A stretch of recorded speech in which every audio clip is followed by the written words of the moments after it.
welcome back to this episode of Just Another Year Chicago. My name is Nick Rohde, joined alongside my good friend and co-host Tony Cepeda. Today, we are going over the first evaluation of the free agency groups and its players that the Chicago Bears can target later this month. The Bears have roughly $42 million in projected cap this upcoming offseason, and that's a lot of spending cash, something we haven't been used to the last couple of years. So we want to start spending that cash as soon as possible. But Tony, welcome back to the show. I know you took a couple days off. If you would have $42 million as a betting man, we all know Tony loves to bet. Tony's actually helped me win some big money this weekend. What game would you play, or what NFL player would you pay per year $42 million right now? Oh, jeez. I mean, blackjack, you have the best odds in your favor. So if you're at a casino, it's got to be blackjack. Basically, not 50-50, but more or less. Or I'd bet on no runs first inning in a White Sox game, because that's just an electric bet to start your day off. And then what player would I pay? An active player?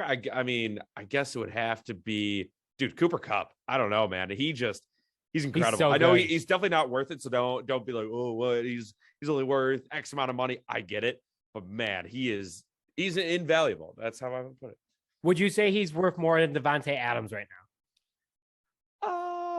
In his system, maybe. I bet Devontae Adams would do pretty dang good with the Rams. It's just that chemistry that Cooper Kupp and Matt Stafford have. I think that's almost worth more than just sticking, Devontae Adams on a team. If that makes sense. Yeah, no, absolutely. And I agree with that. And like Devontae Adams, someone that we could potentially go over today as a free agent target, as he's expecting $30 million this season. I personally don't think a wide receiver should ever make $30 million in a season. That's just, unless you're like Deebo Samuel that can do running and wide receiving, then you're a 2-for-1 kind of guy. Or Cordell Patterson, or Cordero Patterson, excuse me. But we're going to go over the free agency group. There's a stacked group of wide receivers this year, and that's good for Justin Fields and the Chicago Bears. Guys like Devontae Adams, Christian Kirk, Mike Williams, Chris Godwin, and more are all hitting the market this year, and the Bears will hopefully use that $42 million to get one or two of them. So before we begin, we'd like to give a congratulations to our Jalen Johnson jersey winner, Logan Malakan. Make sure that you stay tuned, everybody, for congrats to him, and stay tuned for each month, as we do have giveaways every month now. So stay tuned for that. As long as you follow us on both Instagram and Twitter, you're automatically entered. There's more ways to get more points and more ballots to get into that. But now, Tony, let's get into our list of people the Bears could go after for the wide receiver position. Yeah. So the first guy I have on here, and now you're going to kind of get into like the big ticket guys, the guys that obviously I would, take over really anyone I have here. But I guess I was kind of going for more. We're building a core. We have cap space, but we also have a lot of needs to address outside of wide receiver as well. So the first guy I kind of put in there was Christian Kirk, wide receiver. Obviously, he's from the Arizona Cardinals, 5'11", 200, 25 years old. I think he just finished up I believe it was his fourth year with the Cardinals. So he just finished his rookie deal. And I'll kind of get into that when I talk about maybe what he could get money wise. So he has this past year at 11 starts. I focus more on the starts with my stats because, anyone can catch one pass and they played a game. But starts is more important to me when you're trying to build a wide receiving core. He had 77 catches, 982 yards, 5 touchdowns, and 12.8 yards per reception. Obviously, the Cardinals were a little weird this year. They started off real hot. They kind of ended the season in a heck of a slump. And DeAndre Hopkins obviously ended up getting hurt at the end, but he's a guy that's going to take a lot of targets away from Christian Kirk or guys like that. So I'm not as worried that he only had 5 touchdowns. I think he could produce more. So over 41 starts in his career, in 236 catches, 2,902 yards, 12.3 yards per reception, 17 total touchdowns. So that's kind of the overall stats, the ones that people, see right off the bat. My favorite one for him was his 74.8 catch percentage that he had this past year. He's a sure-handed deep threat that can kind of open up that offense, especially this Bears offense that we are very used to staying on the ground and staying within about 4 yards. So he helps the running backs. He helps Justin Fields at least in his running game, because the defenses always have to worry about that over the top threat. So he also opens up the crossing routes underneath. And I have a couple of guys coming up, and I know you do too, Nick, that can benefit from the crossing routes being open, those flares to the flat, and also the screen game with Monty or Khalil Herbert. So kind of to finish up here, my final thoughts on him are probably shouldn't be our number one, like I said. but he would pair great with a true number one, like a guy you're about to get into here, because he would get favorable matchups for the Bears, not for the other teams, because he'd get their number 2 corner, or he'd even have a safety on him, which would be fantastic. They can't bracket him like they probably should. So his market value, according to Spotrac, still don't know how to say that, it's around 11.8 million. But it's a very deep wide receiver draft and free agent class. And like I said, we're about to get to him. So we might be able to lowball him. He's coming off a cheap rookie deal, so he's probably going to want to get paid. But I think he's a guy that we can kind of start to build a strong receiving core around. And also kind of like what you're saying is that, like, I like this pick too. I think he'd be a great wide receiver 3 or wide receiver 2 if you put Mooney at number 1. But he brings and he knows what a good wide receiver takes in DeAndre Hopkins, but also he is going to take a decent deal. He wants to come to a team that's ready to make him the guy or one of the guys. And also you have a young quarterback in Justin Fields. He's worked with Kyler Murray. So I think that this guy could be our wide receiver 3. We're just going to put Mooney at wide receiver 1, at least in my position, because like Tony said, I kind of took the bigger names. But the first big name that I'm going to go through today is from the LA Chargers, Mike Williams. This guy, I would be jumping for joy if the Bears got him, because of the fact that he is not going to be a Devontae Adams type contract. He's probably still going to get above that, like Tony was saying, that 11.8 million. I would say I put him in the range of about 10 to 12 million, but that's because there's so many good wide receivers this year, and it's going to be a big market, and there's a lot of wide receivers in the draft. So guys are just going to have to take their money as they go. Take a short term or a short cap hit in the beginning of your contract and get paid at the end. That's kind of what I'm thinking for Mike Williams. But about Mike Williams, he was an inconsistent threat for the Chargers, and that's not his fault. That's because Keenan Allen's on the Chargers, and that's where literally 40 more targets went to this season. And Mike Williams still had literally the same exact stats, if not better, if you look at it on paper, than Keenan Allen. So he's a 5-year wide receiver. He has 227 career receptions, along with 3,662 yards. He averages 6.1 yards per catch. 16.1 yards per catch. That's 2 first downs. That's just, that's almost 2 first downs. I just got to put that out there. And he has 26 receiving touchdowns. Again, a lot of the guys that we're going through, they weren't the for sure starters. So they're not going to have that crazy amount of touchdown receptions, but they're waiting to go to a team so they can be that number 1 guy. Mike Williams, if he came to Chicago, would definitely be number 1. I just want to do a Keenan Allen to him comparison this past season. So Mike Williams this past year had 76 receptions for 1,146 yards. 15.1 yards per average. That's and 9 touchdowns. So nearly, he had out of his 5 years, he doubled his amount of touchdowns this season than he averages. So he's pretty darn good at football in regards to that. Keenan Allen, though, 106 receptions, 1,138 yards, so 8 yards less than Mike Williams. 10.7 yards per catch. That's, literally 5 yards less than Mike Williams. And he had 6 touchdowns. So Mike Williams was the better receiver for the Chargers this year, but because of Keenan Allen and being the captain, the contract, paying the guy, you want him to be number 1. And so Mike Williams, big yardage guy, something the Bears have truly been missing. And here's where things get good with him. 6'4", 220, big body wide receiver, and he's only 27 years old. He has really strong hands. He's a deep threat, and he's a great red zone wide receiver. Now, tight ends are usually for the red zone, but you can use him in the red zone as well. He's for sure a top 10 wide receiver in this class, in this free agent class, but he's really a sleeper, a top 5 guy if you look at his stats compared to everyone else. He only made $4.9 million last year, so he's going to be looking for the bag. But again, 10 to 12 million is probably going to be the highest market value he's going to get because of how stacked this class is, along with the draft class. So that's half of Allen Robinson's, contract, and he's going to be working in an entire new system with Luke Getsy. So super excited about that. Tony, any more before I go into my next guy?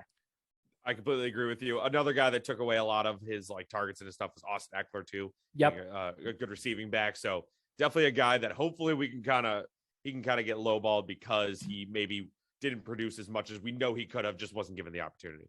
Yeah, absolutely. So going into a guy that did have the opportunity, especially having Tom Brady as his quarterback that's hitting the market, is Chris Godwin from Tampa Bay. If I'm going to pay big money, this is the guy I want to give it to. He's young, he's proven, and he's experienced with having a good quarterback in Tom Brady, which will help bring the knowledge to Justin Fields and be like, hey, this is what makes you great. This is how wide receivers are going to do well. This is how I can help you.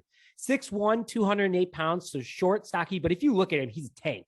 Like, he bulldozes over guy. He's big and fast, and that's what the Bears need. Last year, because he took his option, he made $15.3 million with the Buccaneers. So very easily could get slightly more on a long-term deal. I don't think that he'd get more than 17 million, which I know that's what Allen Robinson's roughly asking, but this guy brings in a fresh attitude to Chicago, experience winning a Super Bowl, knows what it takes. The thing that could hurt his market value, which is, I guess, a good and a bad, I hope he recovers quickly, is that he had season-ending ACL injury this past season, and I would put him as our number one guy. But, it's kind of scary because it gives you that D Rhodes flashback. But look at Zach Levine, who, came off an ACL injury and absolutely has been ripping it off for the Chicago Bulls.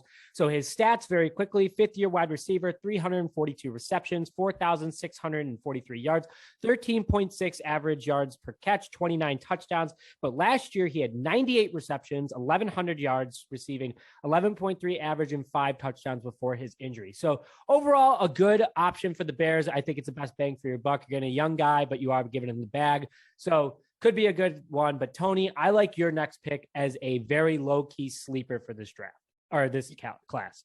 Yeah. So this is the guy that I would love, Godwin, I'd love Mike Williams, but everyone else would also like to get him. So that's going to be a tough one. They might even get bid up, even though it is a deep free agent class. So the guy that I would probably focus a lot, like obviously you try to get those guys, but I would probably focus more effort on DJ Chark.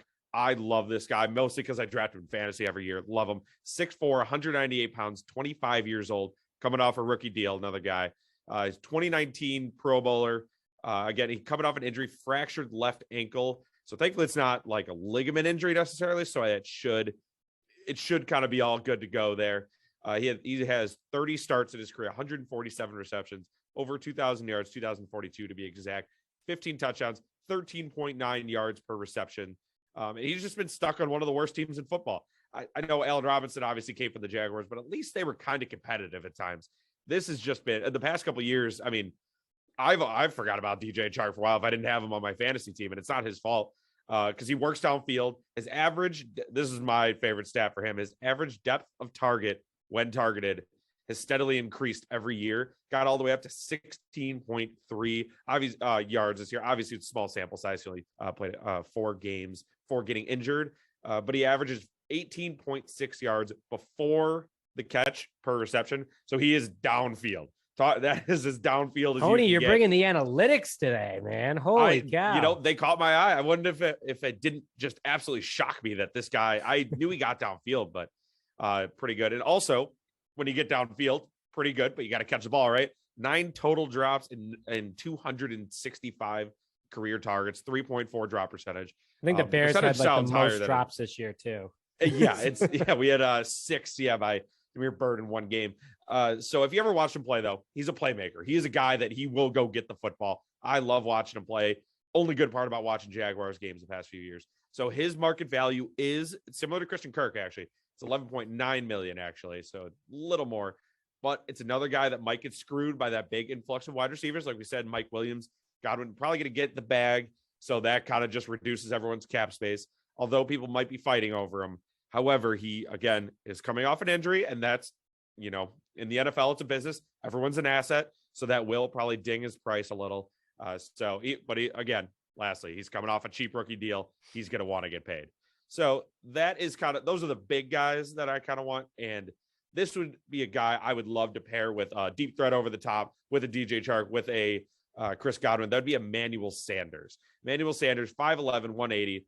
He is 34 years old. He's an older guy. He's 2-time Pro Bowler, but he is a great underneath option. Like I said, if we can get a deep threat or just a good number 1 receiver, he's a vet that can bring stability and leadership to a young offense. He's worked with some great teams too. He's on the Bills this past year.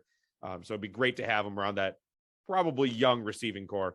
He is in his career, 122 starts, 704 catches, nearly 10,000 yards, 9,245, 13.1 yards a catch, which is pretty good when you have 700 catches. You're taking that average from 51 touchdowns. And so he's coming off a year with his least targets since 2011, which might scare you as someone, looking to invest in him, but it's understandable because, again, he's coming from the Bills. So they were pretty stacked talent wise, and he's still got a decent share of the offense. So clearly they trust him. Should be pretty cheap. I would say it's probably gonna be on a 1-year deal or a 2-year deal with guaranteed money up front. So he'd be cuttable next year. Not saying that he's going to be bad and that we want to cut him, but if we're just trying to make cap space, whatever it is, he might be kind of the odd man out. He got $6 million last year, so we'd probably get, I would guess, $3 million and change or $4 this year, just because he is another year older. It is a really, really deep class. So that'd be a guy I'd love to pair with, actually with the guy you're about to talk about. Yeah, no, I kind of see him as a Chris Godwin, but actually being used correctly if he were to come to the Bears. And, and I would love Chris Godwin to come back, by the way. I think that's someone the Bears should consider bringing back, but we'll talk about that in a different episode. A guy that I'm going to hit on Marquise quickly. Goodwin, I think is who you meant, by the way. Not Chris Godwin. Wow, that was just, yeah. Marquise someone on Goodwin. the mind, yeah. Yeah, someone on the mind. We've been talking about it, but another guy that the Bears should consider bringing in is Will Fuller from the Dolphins. Now, I think this is the best bang for your buck, but a risky one. This is a blackjack bet for sure. There is no doubt that Poles wants to go younger with his picks in free agency, but why not go for a guy who is young, proven, and cheap due to his short season last year and his suspension history? So he's 27. He's a smaller wide receiver at 6 foot, 172 pounds. So I weigh more than him, but guarantee you he's got a couple more abs than I do. But he's a beast athletically. So his career stats, 213 receptions, 3,136 yards, 14.7 average. Again, knows how to get yards, knows how to get around defenders, 24 touchdowns. But his season this year was shortened due to a 6-game suspension while he was with the Texans for performance-enhancing drugs. That's steroids for those who don't realize it. But I love it. I could see him going to the Raiders because he's a bad guy. That's a place to go. But without having any proven last season, I could see the Bears bringing him in on a prove it 1-year contract, kind of what Ryan Pace did a lot with guys. And, that works out in their favor. Sign him to a 1-year, $5 million contract, small on the cap, small on your roster spot. I think it would be great for the Bears moving forward. And Tony likes it too. So if Tony likes it, I like it. But going into my last guy, Cedrick Wilson Jr., wide receiver from the Dallas Cowboys. Now, this is my sleeper. I bet a lot of people weren't expecting this one. Michael Gallup obviously is also on the market. People like him, but Michael Gallup has an injury. This guy has been an absolute sleeper. He's 26 years old, 6'2", 200 pounds. Big, thick guy, fast, good hands. Only made $2.2 million last year. I'm saying in NFL terms, it's not a lot of money. In real life, I would love that. Yeah. He won't be looking for $10 million this year anyway, either. I'm thinking like a 5 to 7 range. He's going to appreciate the value that he's a little older. So for a considerably young wide receiver, he started his career when he was 24 years old. So career stats, he only started 4 games this year, but out of 38 total in his career, 67 receptions, 837 yards, 12.5 per average, and 8 touchdowns. He's a sleeper because this past year he had 45 receptions. So over half his receptions, 602 yards, 13.4 average, and 6 touchdowns. Love this for Justin Fields. Love another Mooney, him, Mooney, and like maybe Mike Williams. That'd be a 3-headed monster. What a group that would be. But that's my sleeper. Tony, who's your last guy before we close out? Yeah, I'll go quick here. So that's why you guys stuck around. You stuck around for my sleeper. One of my favorite low-key guys in the NFL. I have him in my dynasty fantasy league. Zac Pascal Pascal potentially, wide receiver, obviously, out of the Indianapolis Colts. So this is my number one guy. This is not the guy we should spend all our time, effort, and money on. And maybe I'm biased because I always pick him up around week 8 in my redraft every year fantasy league. When everyone else is on a bye, he'll have his 1 3-touchdown game and he'll never see another pass the rest of the season. And I'm just always holding on to him just in case. But I can definitely see him being a low-cost, high-upside guy trying to make it in the league. He's trying to finally have his breakout year, I think. He's 6'2", 214. So a big enough guy. He's not, like we said, Mike Williams or Chris Godwin, I guess, or DJ Chark, 6'4", but he's 27 years old. Like I said, he's really trying to earn this next big contract. He had 13 starts last year, 38 catches, 384 yards, 3 touchdowns. So it's not the best numbers in the world. His 5-year career, 44 starts, 150 catches, 1,888 yards, 15 touchdowns. Again, not a Mike Will or Chris Godwin. Mike Williams, I don't know why I tried to act cool there, but he could be a hidden gem. He's coming from an offense with really inconsistent quarterback play. I know Phillip Rivers was there, but it was just 1 year, and it was just a weird dynamic. And Carson Wentz stinks, in my opinion. And it's a very run-dominant offense. Jonathan Taylor, obviously, everyone knows who that is. They focused their offense a lot on him, so he didn't really get his chance to shine. He got $3.4 million last year. I think we could probably get him for three-ish this year, even 3, almost more or less 3 flat for our 3 years maybe. So I think he's a guy you take a flyer on. That's at the very least. Yeah. And you kind of, like I said, you kind of load up his contract at the front, see it, basically make him prove it. And you can cut him if he doesn't work out. Yeah, I like that move a lot too. Young, athletic, and a lot to prove. I like that he's 6'2", 214. That's a big dude, and he'll bulldozer over guys. So it's like the perfect size where he can be fast too. But he can go up and catch a football. Yeah, Tony, you're going to coach him anyway, so that's cool for us. But that is our picks for wide receiver. There's plenty more. Like there's T.Y. Hilton, AJ Green if they want to go down the veteran route. There's a lot of guys that the Bears could go after. We already kind of hit on Devontae Adams, and this is our realistic predictions. But if we get Devontae Adams, no one's complaining over here. But with that, thank you very much for joining this episode of Just Another Year Chicago. My name is Nick Brody, joined alongside Tony Spita. We'll see you guys next time.